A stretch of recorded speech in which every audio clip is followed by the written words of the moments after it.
ترشروئی اختیار نہ کرنا، بھوئیں چڑھا کے ماتھے پہ سروٹے ڈال کے اپنے ماں باپ سے کلام نہ کرنا، بلکہ کیا کرنا؟ وَقُلْ لَهُمَا قَوْلًا كَرِيمًا، بہت پیار سے، بہت نرمی سے،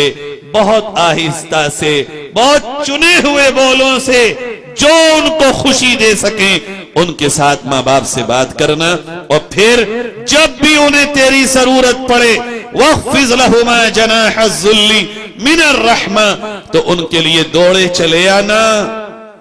دوڑے چلے آنا۔ اور پھر جب تو دعا مانگے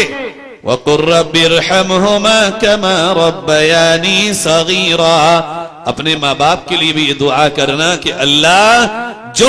ہمارے ماں باپ نے بچپن میں ہمارے ساتھ شفقت کا معاملہ کیا، ہمارے ماں باپ کے ساتھ اس سے بھی زیادہ شفقت کا معاملہ